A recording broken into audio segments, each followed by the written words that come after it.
Good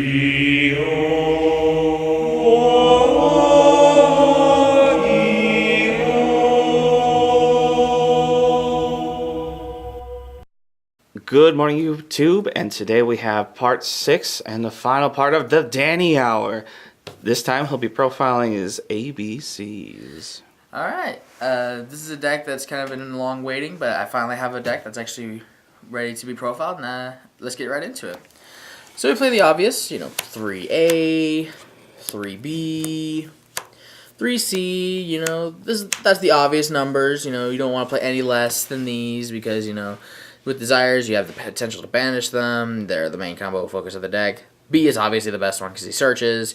This one retrieves from graveyard, and this one special summons from hand, but B is obviously the better one. And you need 3 so that you can make your Dragon Buster as many times as physically possible.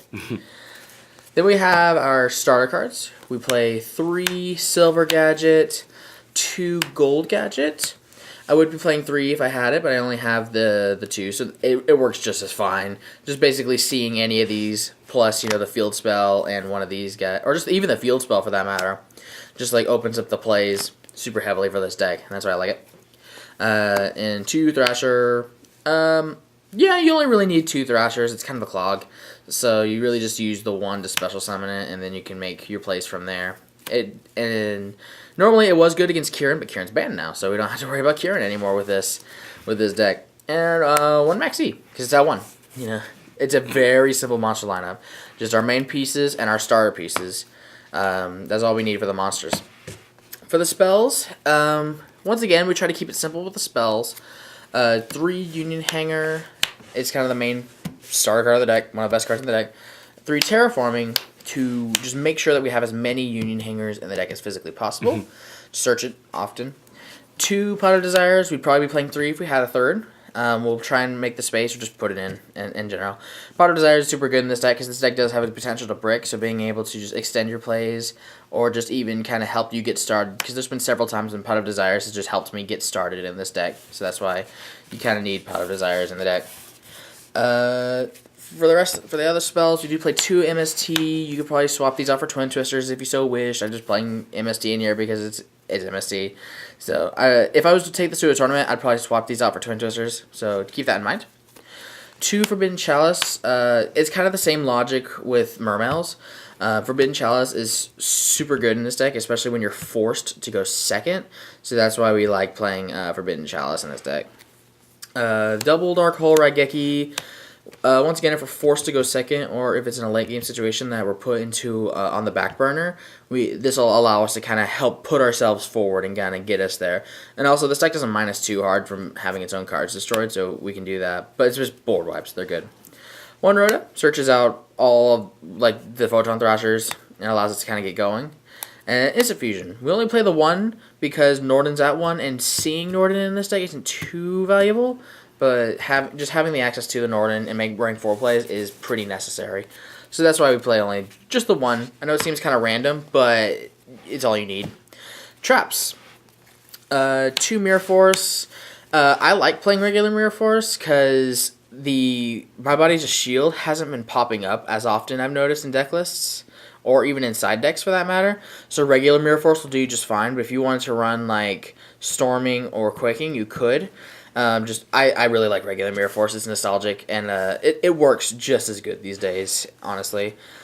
2 Floodgate Trap Hole. Floodgate Trap Hole is actually really kind of nice. It's basically just like another Quaking for summons, and it also helps stop the Zoo matchup, and that's why I really like the Floodgate Trap Hole. And then 2 Grand Horns and a Strike. You could exchange the 2 Grand Horns for the third Strikes if you so wished. Just Grand Horn does exactly what Strike does, just stops inherent summons, and this one also ends the main phase, so it's a pretty good tech for it as well. So I would say, Grand Horn works out pretty well. 1 Warning and 1 Torrential, just more things to kind of help get rid of summons and stuff. If you so wished in the main deck, you could also play 3 D Barriers as well. This deck has 43 cards, so you could just put it in, make it 46 if you so wish. This deck doesn't break too hard, especially with running traps. But if you wanted to make space for D Barrier, you could. It wouldn't be too bad. Extra deck. 3 of the Dragon Buster. This is the boss monster there. The win condition. You'll always go into this. The 1 Norden, because we only make 1. Don't really need to recycle it. Just helps kind of accelerate our plays.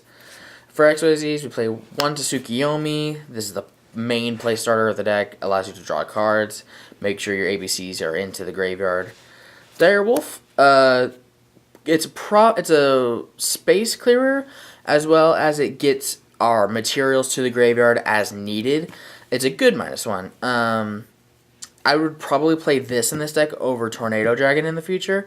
I'd probably play both, to be honest, but this is really good in here. It's a little bit more flexible.